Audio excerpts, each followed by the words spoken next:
Assalamualaikum warahmatullahi wabarakatuh. Selamat pagi murid-muridku tersayang. Apa kabar kalian hari ini? Ibu harap kalian dalam keadaan baik-baik saja. Dan jangan lupa tetap jaga kesehatan dan tetap di rumah saja. Itu ya. Nah, sebelum kita memasuki pembelajaran hari ini, Bu Nina ingatkan sekali lagi untuk kalian yang belum presensi di Google Classroom untuk segera mengisi presensi di dalam Google Classroom. Ingat ya, untuk presensi Bu Nina batasi 10 menit dari jam mulai masuk. Jadi jam 7 lebih 10 menit Ibu sudah tutup untuk presensinya. Jadi jangan lupa kalian untuk presensi. Oke. Untuk pertemuan kali ini Bu Nina akan membahas tentang unsur-unsur pembentuk cerpen. Ada yang tahu unsur-unsur itu apa? Coba kalian lihat di KBBI kalian. Apa itu unsur-unsur? Sudah ketemu? Nah, unsur-unsur itu sebuah elemen atau bagian-bagian. Kalau di sini kita tentang cerpen, berarti bagian-bagian cerpen. Nah, kita hari ini akan belajar tentang itu semua, tentang bagian-bagian yang ada dalam cerpen, bagian-bagian ada di luar cerpen, seperti itu.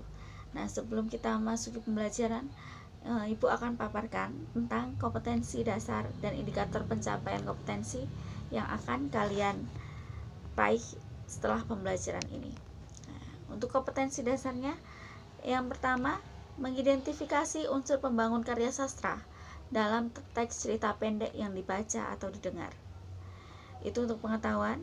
Untuk kemampuan keterampilan kalian, di situ ada menyimpulkan unsur-unsur pembangun karya sastra dengan bukti yang mendukung dari cerita pendek yang telah dibaca atau didengar. Itu kompetensi dasarnya. Kemudian indikator pencapaian kompetensi, itu yang pertama, menganalisis unsur pembangun karya sastra dalam teks cerita pendek. Yang kedua, menjelaskan bukti unsur-unsur pembangun karya sastra dari teks cerita pendek. Untuk yang ketiga, menyimpulkan isi cerita pendek. Dan yang keempat, menunjukkan bukti unsur-unsur pembangun karya sastra. Jadi di situ ada 4 indikator yang harus kalian kuasai setelah kalian mengikuti pembelajaran kali ini. Tapi yang pertama, ini kita akan bahas tentang unsur-unsur pembangun cerita pendek. Mungkin kalian sudah pernah mempelajari ketika SD apa itu unsur-unsurnya, apa itu strukturnya. Nah, sekarang kita akan membahas tentang unsur-unsurnya dalam teks cerita pendek. Seperti yang kalian lihat, ada 2 unsur dalam teks cerita pendek, yaitu yang pertama, unsur intrinsik, dan yang kedua, unsur ekstrinsik. Untuk unsur intrinsik, dari namanya saja sudah terlihat, intrinsik. In berarti di dalam, berarti unsur yang ada di dalam cerpen. Dan yang kedua, unsur ekstrinsik, lawan dari intrinsik. X berarti di luar, menyatakan kalau unsur yang ada di luar cerpen.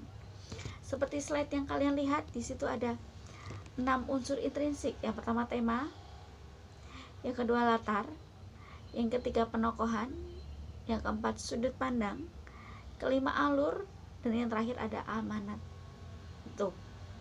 Dan yang kedua, untuk unsur ekstrinsik, di situ ada bahasa, yang kedua latar belakang pengarang, dan yang ketiga nilai-nilai. Untuk pembelajaran di jenjang kalian, mungkin Ibu akan memaparkan secara mendalam tentang unsur intrinsik.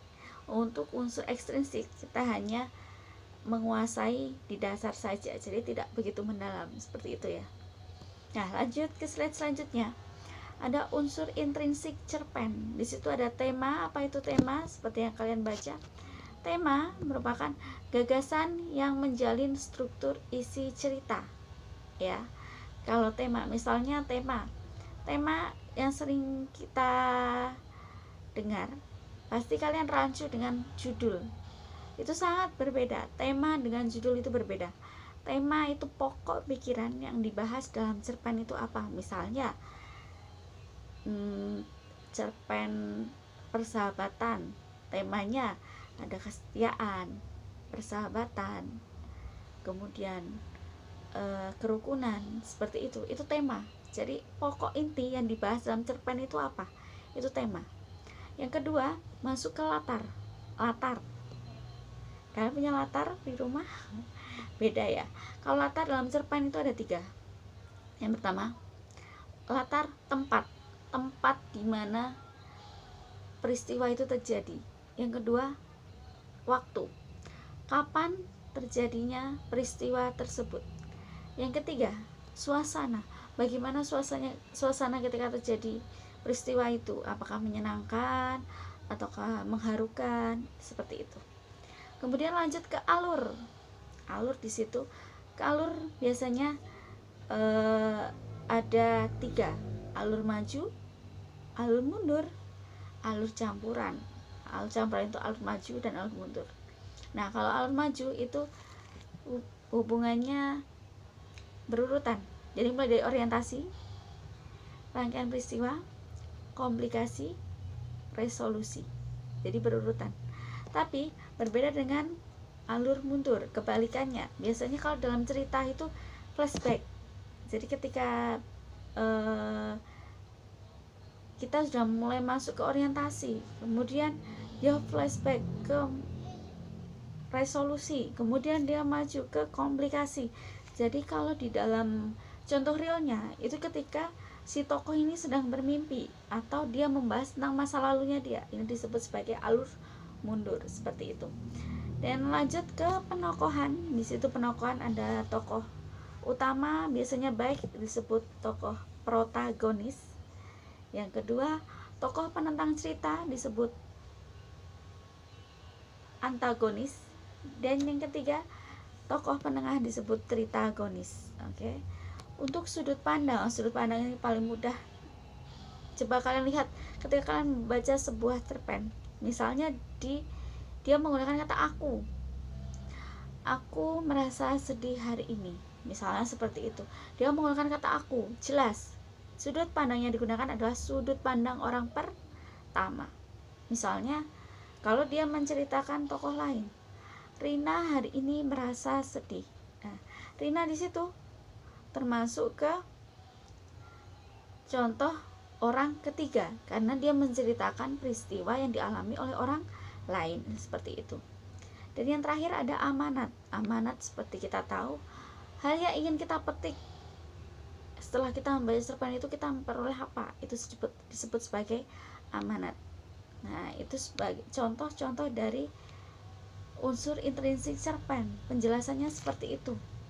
Nah, mungkin ada yang kalian tanyakan sebelum ibu tutup pelajaran hari ini. Silakan kalau ingin bertanya, kalian bisa bertanya ke forum Google Classroom sehingga teman-teman kalian bisa melihat apa saja yang ditanyakan. Nanti akan Bu Nina jawab di situ, jadi kita diskusi bersama-sama. Oke, mungkin cukup itu saja yang Bu Nina bisa sampaikan. Bu Nina tutup dulu. Wassalamualaikum warahmatullahi wabarakatuh.